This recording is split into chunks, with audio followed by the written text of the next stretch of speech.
Hello everyone. तो आज हम करेंगे पढ़ाई। देखिए, आज मैं जो आपको टॉपिक कराने वाली हूँ, आपका बच्चा जब पहली बार कुछ लिखना सीखता है, आज मैं करवाऊँगी वो। उस टॉपिक का नाम है लाइंस। तो लाइंस के करने से कैसे आपका बच्चा इंडिपेंडेंटली अल्फ़ाबेट्स लिखना सीख जाता है। मैंने यहाँ इंडिपेंडेंटली इसलिए बोला है क्योंकि हम जब पढ़ते थे, मैं जब छोटी थी तो मेरे टीचर ने मुझे हाथ से पकड़ के लिखना सिखाया है अल्फ़ाबेट्स। लेकिन इन लाइंस के करने से आपका बच्चा खुद ब खुद ही अल्फ़ाबेट्स लिखने सीख जाएगा। तो करते हैं हम वो टॉपिक स्टार्ट। तो सबसे पहले हम लगाएंगे यहाँ पे 2 डॉट ऊपर और एक बिल्कुल उसके नीचे। तो अब हम अपर डॉट को लोअर डॉट से करेंगे ज्वाइन। ऐसे ऐसे ही आपने अपने बच्चे को देना है, 2 डॉट लगा के देनी है और इस डॉट को, ऊपर वाली डॉट को नीचे वाली डॉट को ज्वाइन करना है, लाइक दिस।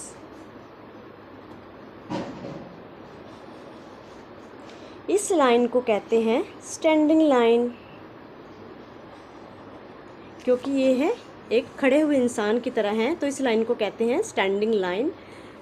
सेकंड नंबर पे आती है स्लांटिंग लाइन की बारी। ये लाइन जो एक टेढ़ी लाइन होती है, आपने इस तरह से डॉट बनानी है, एक डॉट ऊपर और एक डॉट थोड़ी सी नीचे आके लेफ़्ट की साइड पे बनाइएगा ऐसे। और इस लाइन को, अपर डॉट को फिर लोअर डॉट से करें ज्वाइन। इसको कहते हैं स्लांटिंग लाइन। ये एक टेढ़ी लाइन होती है। आपने अपने बच्चे को दोनों तरीके से ये लाइन सिखानी है। एक तो ऊपर वाली डॉट को लेफ़्ट वाली, नीचे लेफ़्ट वाली डॉट से ज्वाइन करना है और एक ऊपर डॉट लगाइएगा और एक डॉट नीचे राइट की साइड पे लगाइएगा और ऊपर वाली डॉट को कर दें नीचे वाली डॉट से ज्वाइन। इस लाइन को कहते हैं स्लांटिंग लाइन। ये एक टेढ़ी लाइन होती है। और फिर आती है स्लीपिंग लाइन की बारी। स्लीपिंग लाइन इसलिए बोला है इसको क्योंकि ये एक लेटे हुए इंसान की तरह होती है। इस डॉट को इसके साथ वाली डॉट से करें ज्वाइन, तो बन जाएगी स्लीपिंग लाइन। देखिए, मेरी लाइनें थोड़ी सी टेढ़ी बन रही हैं क्योंकि मैं इस तरह से लिख रही हूँ, आपने सीधी बनवानी है। एक डॉट, इसके साथ थोड़ी दूरी पर दूसरी डॉट लगाएंगे, इस डॉट को करेंगे दूसरी डॉट से ज्वाइन, तो बन जाएगी स्लीपिंग लाइन। तो अब हम करेंगे, अब आते हैं कर्व्स की बारी। लगाइए 2 डॉट ऐसे आमने सामने लेटे हुए इंसान की तरह और फिर इसको गोलाई की शेप में ज्वाइन करिए, लाइक दिस कर्व। ऐसे ऐसे गोल करके ऐसे। अगर आपके बच्चे को बनाने में प्रॉब्लम हो रही है तो आप उसको स्टार्टिंग में इस तरह से दे सकते हैं, डॉट डॉट डॉट लगा के, फिर इसको प्रॉब्लम नहीं होएगी। ऐसे फिर इसको बोलिए कि इसको ऐसे ज्वाइन करो, ऐसे। ये कर्व भी आपने हर पोजीशन में करवाने हैं। ये है नीचे से गोल और अब आता है आपने इसको ऊपर की तरफ से गोल करवाना है, ऐसे ऐसे ऐसे। और फिर इस साइड से भी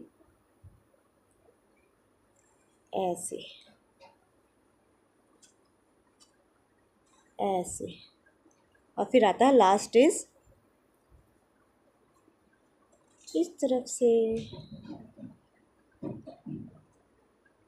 ऐसे।